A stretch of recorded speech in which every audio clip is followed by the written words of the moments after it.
Hi everyone, my name is Roberta McAfee Robertson of Love Race Music. We promote a better world through music. Our music speaks about pressing global issues, and we also create a platform to address these issues, to raise awareness and encourage individuals, organizations, and governments to take action for a more equitable and a harmonious world.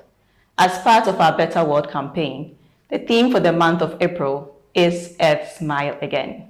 And I have with me here Mr. Desmond Alugnoa, who is here to share with us his thoughts on some of our actions and their impacts on our planet.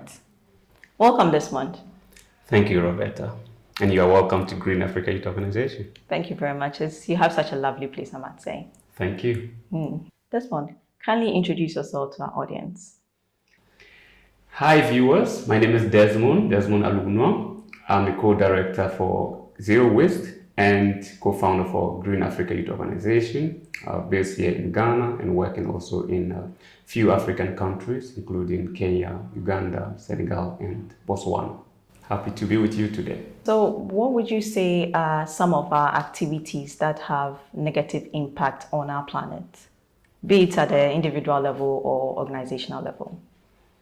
Well, there are so many activities that are really giving a negative impact on the planet, and the most basic of them all are those that contribute to global warming, because negative impact on the planet that is so obvious to everyone is the fact that the earth is warming and it's heating up, and that's why you are experiencing heat waves and extreme weather conditions, whether it is drought or heavy rainfalls causing flooding and what have you.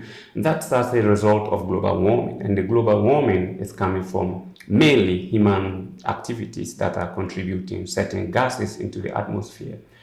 And one of such that all of us can relate is waste. In Ghana, for example, where we have huge piles of waste at the dump site where there is emission of methane. And methane is a very prolific gas that has a higher potency in warming, like 82% plus than carbon dioxide. And this is coming mainly from the food waste when you heap it in the dump site, because there is continuously, if you've ever visited a dump site and you go closer, you see that it's very warm, it's heated, like some gas is coming up.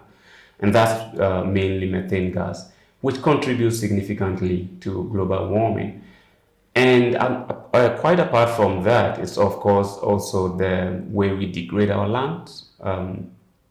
We are destroying it either for enhance of minerals, or we are destroying it for through farming and agricultural activities. And the more you degrade the land as the earth is warming, you are taking away trees. Whether you are felling the trees for wood charcoal, like firewood and what have you, or timber or construction and what have you, plus the degrading of the actual land where there's green, because the green helps in absorbing the gases that go into the atmosphere. So the more you are depleting the land surface, and then you continuously also release the gas, you are leaving the earth very limited opportunity to augment, and so the warming becomes even more impactful. So you will notice that in Ghana, as at February this year and through to March, people reported so many cases of CSM, cerebral spinal meningitis, which is as a result of the heat, making people, especially those in the extreme hot areas, getting these kind of sicknesses. And that is not the only impact. The more impact is also now being felt in agriculture, because the more you degrade your land, the less soil biodiversity you have, and the less strength the soil can support in growing crops for you. And you will end up at the market for export and importation, and not everyone can afford to compete in such a market, and that leads us to economic crisis. So it's not only ecological, but also economic. So I've mentioned the waste sector, how our individual behavior the fact that we plant everything. You could easily separate your waste, and then it becomes useful, but we put everything together and send it to the landfill, and then of course the degrading of the land through galamsey or whatever, and of course the felling of trees for wood, charcoal, and what have you. Those are just but a few that causing the negative impact to the environment. Yeah. And there is part of the problem coming from the corporate world. So you also notice that apart from some of these big companies being in the forefront of supporting the galamsey and some sort of illegal mining, there is also the huge problem of the construction sector, where there's so much sand winning in the big rivers and also along the coast, where it then exposes those communities along the coast to more vulnerabilities, and they are not able to really adapt to the changing climate because there is more landslides likely to happen because the riverbed is gone. And then also in the waste management sector as well, you would probably notice that across Africa and in Latin America as well, there are so many corporate bodies that are proposing really false solutions to governments, and these are really economically expensive for governments to do, but then they come to you and tell you, wow, we've seen that you pile your waste and it has become a problem for you. So we will give you a plant, and that plant will incinerate your waste and turn it to energy for you. But then the side effect of this is that it then emits so much toxic chemicals that are then polluting the surrounding. You would have more and more people reporting at the hospital with cardiovascular issues, and you would have more and more heat coming up to increase global warming because of the kind of chemicals and gases that are being released. On top of that is also the fact that then these kind of solutions that they are proposing drains the government coffers, because African governments are not having a lot of buffer economically. And so when you deceive them to put in so much money to build a plant, and the plant is not able to generate energy, the plant is not able to solve the waste management issues, like we have examples in Addis Ababa and co. What you have done is to make the government more impoverished and the municipalities responsible for waste management more impoverished, apart from you taking away jobs from minority groups like waste pickers and other vulnerable groups. Desmond, so what would you say are some of the direct impacts of these issues on us as humans on Earth? Some of the direct impact come from the angle of vulnerability, because as humans, we live in settlements, and because of climate change, already a lot of communities are vulnerable to significant impact through flooding, through drought, and heat waves, like I mentioned earlier. And now, when we keep on perpetuating all these crimes that I had listed, you see an example of the spillage at Akosombo in the Volta region, where a lot of homes were displaced, and as of now, there are still a lot of people living in IDP, internally displaced camps, and those people have lost their direct access to their cultural heritage, because wherever they used to live, they have some form of connection with that. They've lost farmlands, they've lost schools, children that are supposed to be in school. Their whole curriculum is disrupted because of this, and the future of that is very bad, because it reduces the human potential that we have as a country. Besides that is also the agricultural impact globally, and particularly here in Ghana. Drastically, we've recorded cocoa reduction in cocoa production in the country because of these galamsey and other impactful activities that we allow to perpetuate in the country. At first, when we were younger, we know, and not long ago, that Ghana was topping in cocoa production, and now it is not. We are not even the first in Africa. So what this then means is significant reduction in your GDP, and also the citizen will feel that directly, because you go to the market and everything is more expensive because you are not able to produce it locally, or you are not able to, there's so much little for so many people. And then the health impact is one of the most significant. The fact that a lot of communities are now exposed and become more vulnerable to sicknesses and diseases that are triggered by such global warming. It's just too much.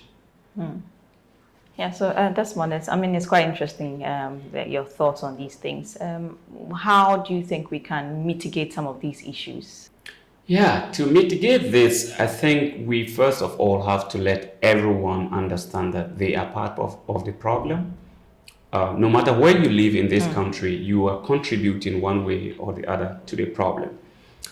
And taking it from that perspective, everyone then is part of the solution. The waste management issue I mentioned to you.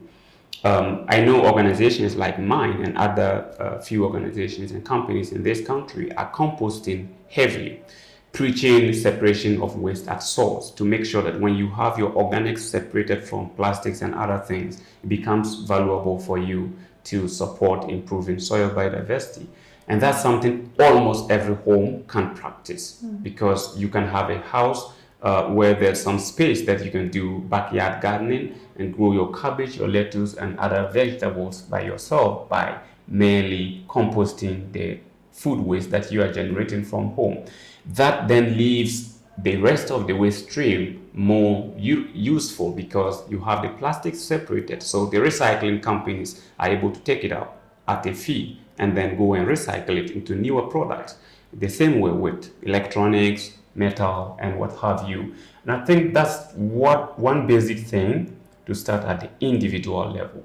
And then beyond the individual level for the waste sector, it's also government responsibility, ensuring that policies are favorable to support the inclusion of women and vulnerable groups who are picking waste on the street to make ends meet. Because at the moment, if you actually give out, zone these areas to only multilateral companies, some of them not really doing, having any best practices, what you're doing is taking away jobs from people that would otherwise not have any job from anywhere else, because they have less education and lesser certificates to compete in the market. That's one role that government can do. And of course, another role is government ensuring that settlements and residential areas are carved in a way that there's easy movement to pick these kind of waste and what have you. And then on top of that is another sector is, of course, the land degradation that I have mentioned.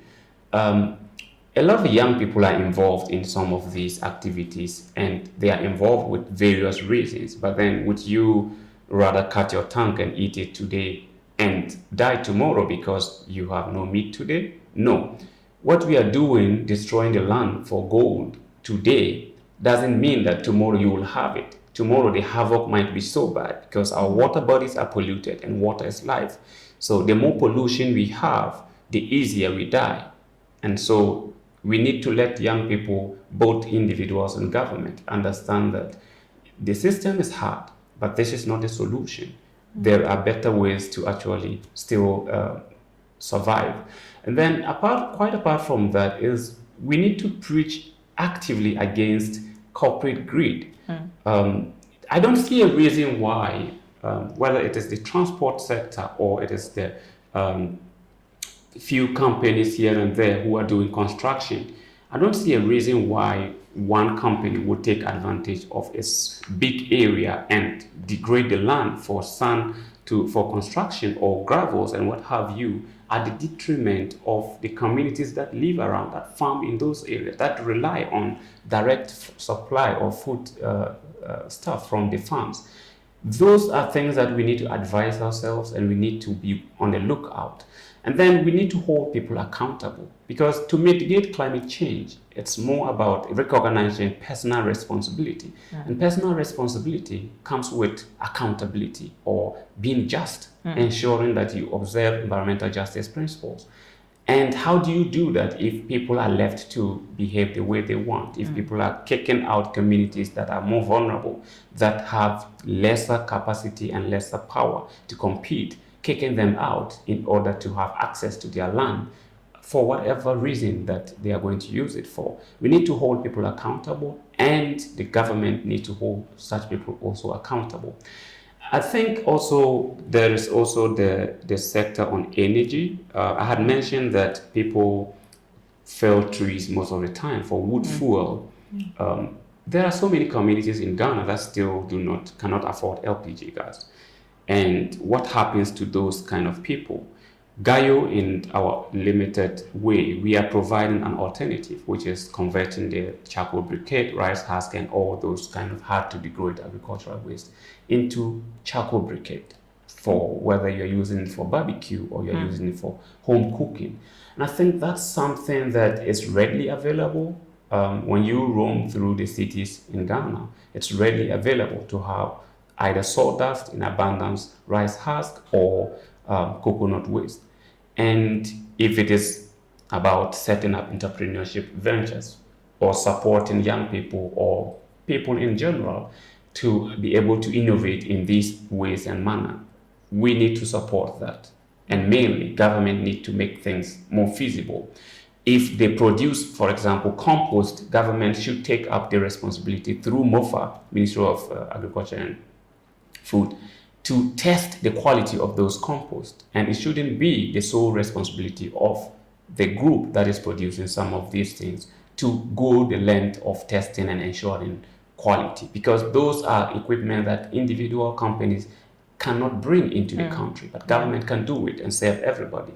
And I think that that's something that we can do to mitigate. But on top of the list is, of course, individual responsibility, making sure that if you used to fell down trees, do not do it anymore. If you use any means to release a lot of toxic gases into the atmosphere, you have to halt that. Otherwise, we are going to face more drought, we are going to face more flooding, and that will be really disturbing.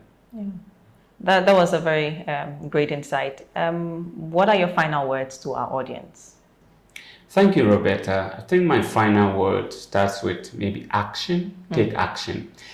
As an individual, as a company, you need to be responsible for whatever you are doing. If it is the waste that I mentioned, you need to be responsible for your waste. Be interested in where does it end up and whether it contributes to more damage. I do remember a few years ago, I was taking one company on, a pharmaceutical company that was dumping their pharmaceutical residuals at Agbogloshi, where they are using it to melt. The blacksmiths are using it to melt and make cookware. Now, these are medications. They have so much chemicals and toxins in them. They are being burned and releasing furans and other toxins. And I don't think that that is you taking responsibility. You not following up to ensure that your waste does not end up at a place where it's causing problem. So taking action would then mean that make sure that you take personal responsibility of whatever you are doing, and you look at your neighbor and ensure they are also accounting to whatever they are doing. Because whatever they do, the earth is a very closed space, and pollution in the USA is pollution in Ghana, and pollution in your community is pollution in another person's community. So no one is safe until all of us are. Thank you so much for your thoughts. We do appreciate that. You're welcome, Roberta. And thank you for coming, bro. Yes. You're doing a good work. Thank you. This is Love Race Music, promoting a better world through music. And let's be responsible, let's be accountable. I am Roberta McAfee Robertson. Thank you.